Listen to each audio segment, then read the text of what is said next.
A single tooth. A single tooth on cold asphalt.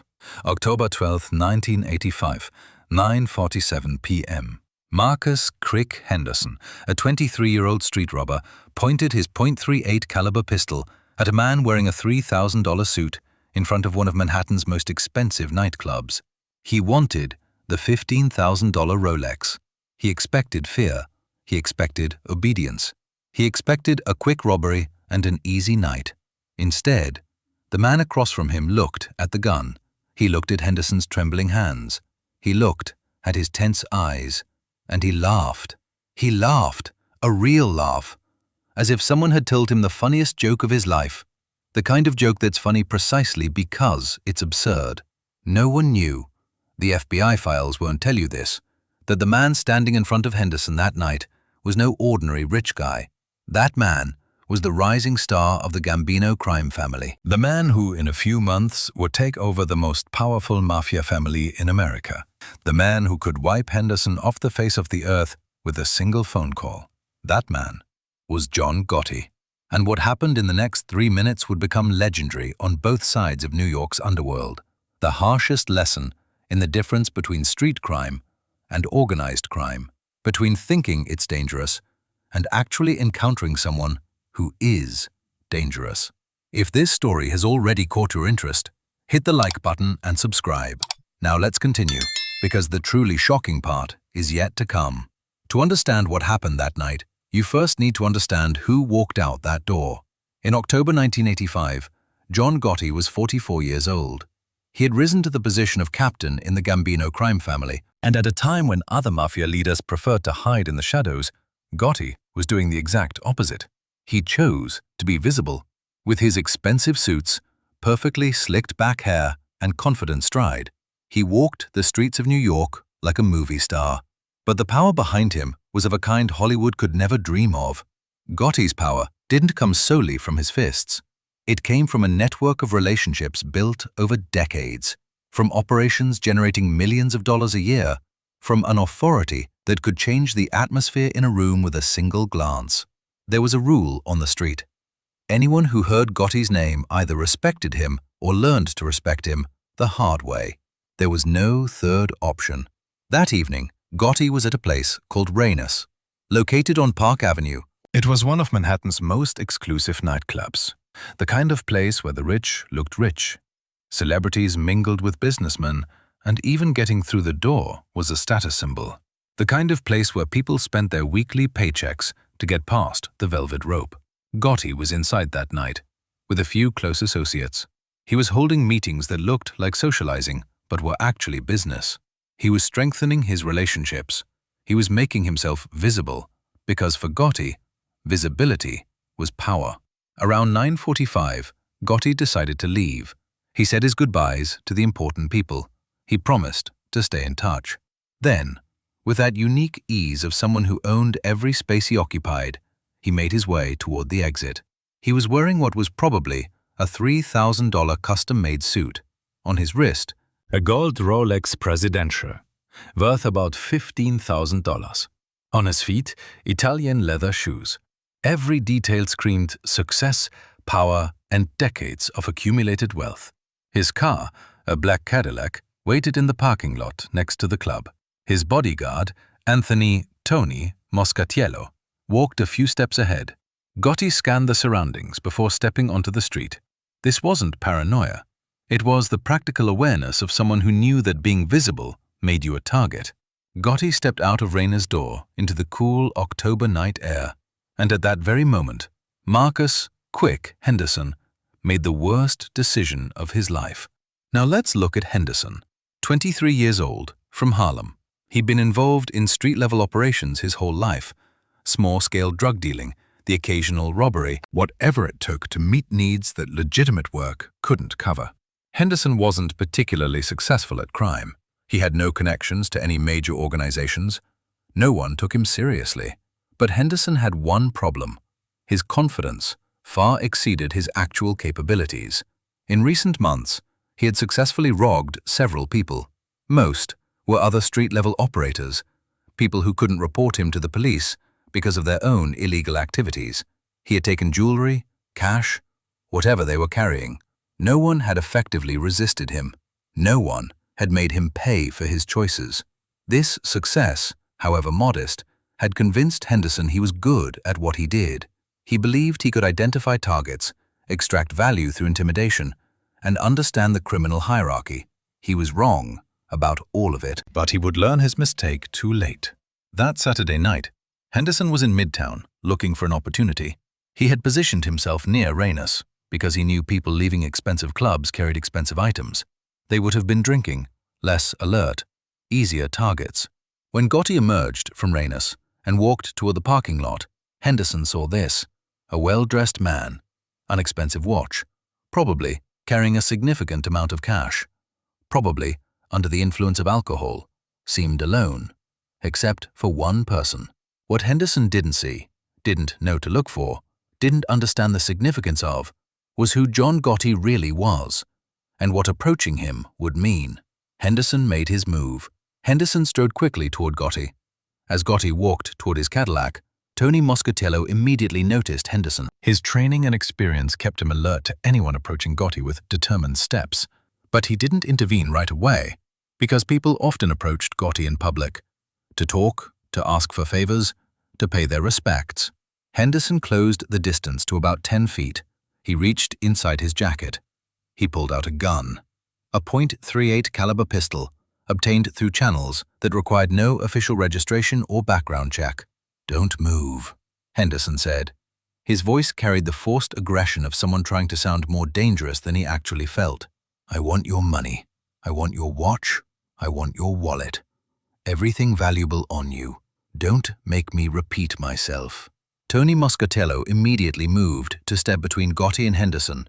His hand went to his own gun at his waistline. His body language shifted into a ready position, but Gotti raised his hand slightly. That small gesture told Tony to stop. "Don't escalate this into a gunfight. Don't create problems neither of us needs." And then it happened. What Henderson didn't know, couldn't understand, was that Gotti had already read him. Gotti looked at Henderson. He looked at the gun pointed at him. He looked at Henderson's face. He looked at his body language. He looked at his obvious tension, despite his aggressive words. He looked at his trembling fingers. He looked at his eyes, darting back and forth. And John Gotti smiled. Not a nervous smile, not an uncertain smile, a genuine smile of amusement, as if he had just heard a joke that was funny precisely because of its absurdity. Then Gotti laughed, a short, genuine laugh of amusement. A laugh that echoed in the cold Manhattan night air. Henderson was stunned. People didn't react like this when a gun was pointed at them. They were supposed to be scared. They were supposed to obey. They were supposed to give him whatever he wanted to make the threat go away. They weren't supposed to smile and laugh, as if they were watching a comedy show. Henderson gripped the gun tighter. "You think this is funny? You think I won't use it? Hand over your watch. Now." Gotti stopped laughing, but continued to smile. His voice was icy but calm, controlled, almost instructive. "Son, you have no idea what you just did. You have no idea who you pointed that gun at. You have no idea what will happen to you. I know exactly what I did," Henderson said, but the resolve in his voice was beginning to waver. "I'm taking your expensive watch and your wallet. You're going to give them to me, because I have the gun, and you don't." "I can get the gun very quickly," Gotti said casually. "Tony has one. I probably have a few guys watching this conversation from inside. But that's not really the point." Henderson looked around nervously. Were other people watching? Was this a trap? Why was this man so calm when he should be scared? "The real issue," Gotti continued, still completely relaxed despite the gun pointed at him, "is that you made a mistake. A big mistake. The kind of mistake people remember for a long time, if they survive, which isn't always guaranteed." "Cut the talk," Henderson ordered. "Just give me your watch." "Fine. I'll give you my watch," said Gotti. "But first, let me ask you something." "Do you know who I am?" "I don't care who you are. You're just a rich man about to give me your expensive watch." "My name is John Gotti. Does that name mean anything to you?" Henderson hesitated. The name sounded familiar. He had heard it somewhere. It was connected to something, but he couldn't quite place it. He couldn't remember why it was important. "I don't care what your name is," Henderson finally said. "I care about your watch." Gotti's smile widened. "Son, you're about to get a free education. Think of it as my contribution to your personal development." "What are you talking about?" "I'm talking about the difference between street crime and organized crime. The difference between robbing people who can't fight back and robbing people who can. The difference between being dangerous and encountering someone who is truly dangerous." Gotti turned slightly to Tony. "Tony, our young friend wants my watch. What do you think we should do?" Tony had remained completely still throughout this conversation. He replied without any emotion in his voice, "Whatever you think is appropriate, John." "I think," said Gotti, turning back to Henderson, "we should teach him a lesson he'll remember. Something that will ensure he never makes this mistake again. Something painful enough to be educational, but light enough to explain what happens when you walk up and point a gun at people." Henderson was beginning to realize the situation wasn't progressing the way a robbery should. The man he was pointing the gun at wasn't scared. The man's partner wasn't backing down. And the entire interaction implied that Henderson had badly miscalculated something important. "Last chance," Henderson said, trying to regain control. "Hand over your watch, or what?" Gotti interrupted. "Are you going to shoot me in front of a club with hundreds of people inside, security cameras recording, the police arriving in minutes? Are you going to commit a crime that will ruin the rest of your life over a watch?" Henderson hadn't thought about the cameras. He hadn't thought about the police. He hadn't thought beyond his goal of grabbing the expensive watch and getting away fast. "Besides," Gotti continued, "even if you shoot me, which I don't think you will, because you're not that stupid, what do you think will happen then? That Tony will let you walk away? Are you sure the other guys watching this won't come after you? That there's a place in New York where you can hide, and no one will find you and make you regret tonight?" Henderson's hand began to tremble slightly. 3 minutes ago, this had seemed so simple. Now it felt complicated in ways he didn't fully understand, but which terrified him. "I have a proposal for you," said Gotti. His voice was almost friendly. "I'll do you a favor. Instead of the big lesson you probably deserve, I'll let you walk away with a small one. But first, you need to put that gun down, and you need to apologize for wasting my time and disrespecting me. Can you do that?" Henderson wanted to lower the gun. He wanted to apologize. He wanted to be anywhere but here, having this conversation. But his pride wouldn't let him back down completely. It wouldn't let him admit he was wrong. "I'm not apologizing. You—" And right then, Tony Moscatiello moved. Tony moved at a speed Henderson couldn't process. One moment, he was standing a meter away. The next moment, he was within Henderson's range. His hand had seized Henderson's wrist, turning the gun not at Gotti but toward the ground. Henderson tried to pull the trigger. Tony's grip on his wrist made it impossible. The gun fell to the asphalt, bending Tony Henderson's arm in ways arms shouldn't bend. The clang echoed in the night's silence. Henderson tried to retaliate. He swung a wild punch with his free hand. Tony easily dodged it. He used Henderson's momentum to throw him off balance. He spun him around, Henderson's back now facing Tony's chest. Then Tony delivered the lesson Gotti had promised. Tony's fist struck Henderson's left jaw with calculated force, hard enough to cause serious pain, but controlled enough not to cause permanent damage beyond what Gotti had permitted. The punch sent Henderson's head flying to the side. Henderson felt something shift in his mouth. A tooth, his left canine tooth, had been completely knocked out by the impact. It fell from his mouth. It fell onto the asphalt. It landed next to the gun he had been holding just 3 seconds earlier. Henderson collapsed to his knees. His jaw felt like it had been struck by a hammer. His mouth filled with a coppery taste. His tongue immediately found the empty space left by the missing tooth and couldn't stop exploring. Tony left him. He stepped back. He picked up the gun from the asphalt. He checked to see if it was loaded. 6 bullets. Then he emptied the magazine, dropping the bullets one by one onto the ground. Each bullet made a small clink as it hit the asphalt. 6 clinks. 6 last chances, scattered on the ground. Gotti walked over to where Henderson was kneeling. He looked down at him. His face wore an expression that was a mixture of amusement and something almost like pity. "You lost a tooth," Gotti said. His voice was calm and instructive. "That's unfortunate, but it could have been much worse. You could have lost all your teeth. You could have lost consciousness. You could have spent weeks in the hospital, or worse, much worse." Henderson spat on the asphalt. He watched it mix with the tooth lying there. He felt the empty space where the tooth had been. "Now, here's what you're going to do," said Gotti. "You're going to leave here. You're going to go home. You're going to remember tonight. Every time you look in the mirror and see that gap in your mouth, you're going to remember that you pointed a gun at John Gotti, and that you're alive to regret it instead of being dead." Gotti paused for a moment. "And you'll tell everyone you know what happened. Not because I ordered you to, because I know you can't help yourself. You'll have to explain that missing tooth somehow." Then, Gotti reached into his jacket's inner pocket. He pulled out his wallet. He took out a $100 bill. He held it out toward Henderson. "Take this. Get that tooth fixed. Find a dentist who won't ask too many questions about how you lost it. Think of this as my contribution to your dental care." Henderson looked at the money. He looked at Gotti. He didn't understand why.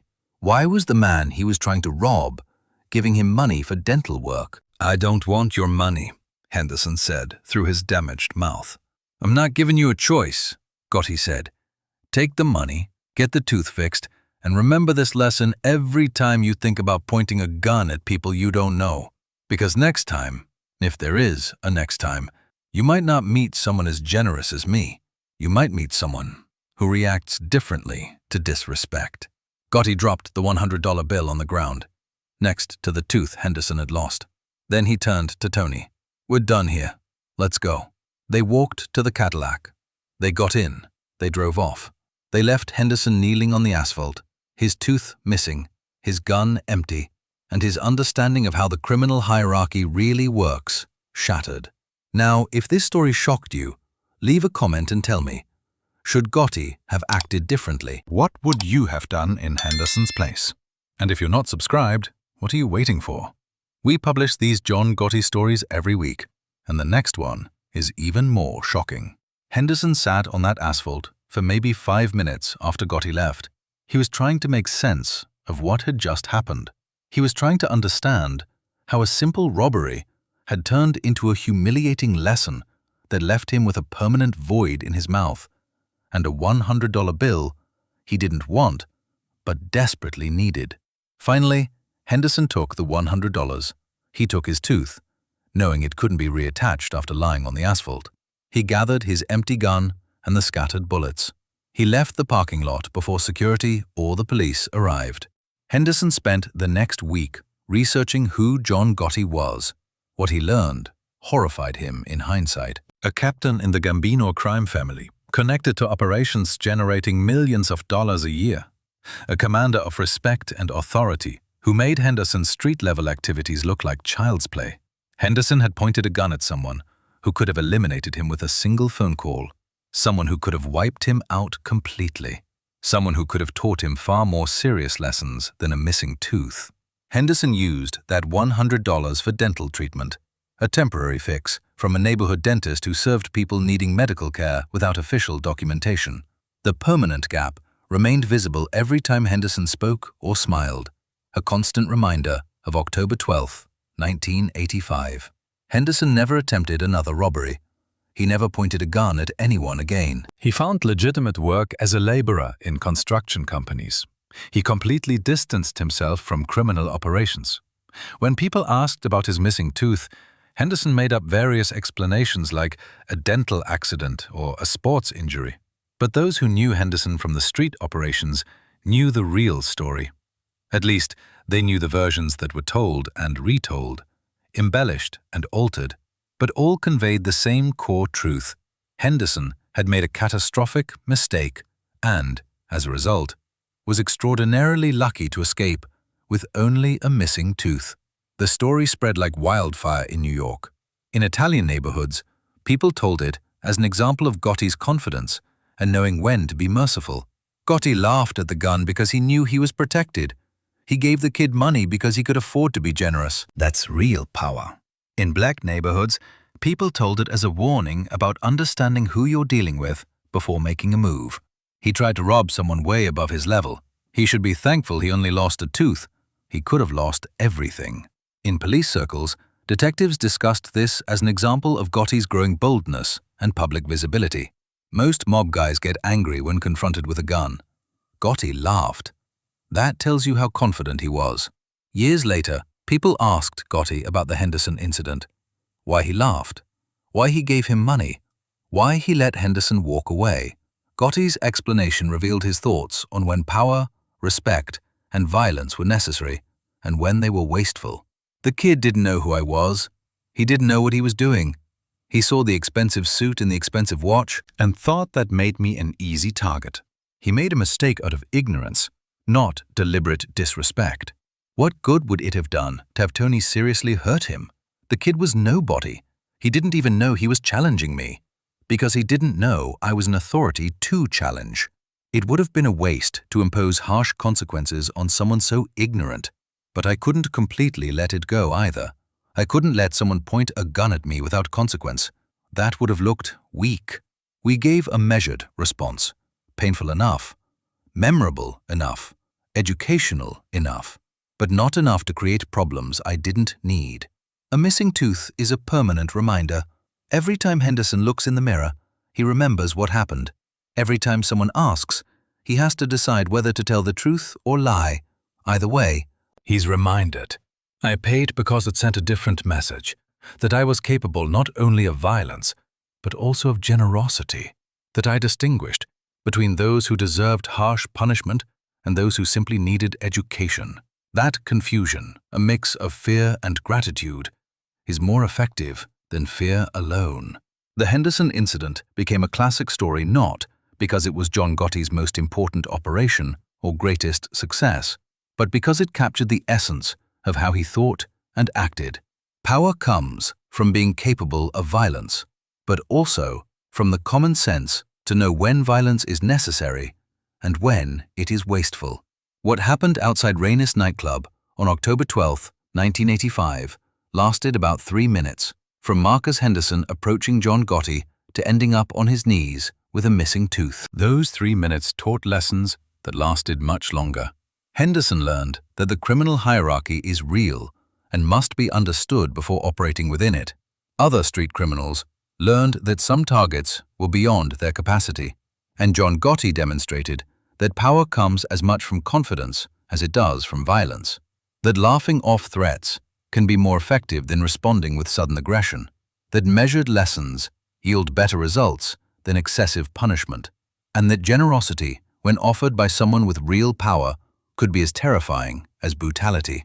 The tooth never came back, the lesson never faded, and the story became a legend, told for decades, about the night a street robber learned the difference between thinking someone was dangerous and actually encountering someone who was. If this story of power, respect, and fear showed you the real John Gotti, hit the subscribe button. We tell the stories documentaries won't show. The moments that made John Gotti New York's most feared boss. And next week, we'll tell you how Gotti knew his own underboss would betray him and how he retaliated, even from prison. You won't want to miss it. Remember, respect wasn't given in the mafia. It was taken. And John Gotti took his respect with 2 fists.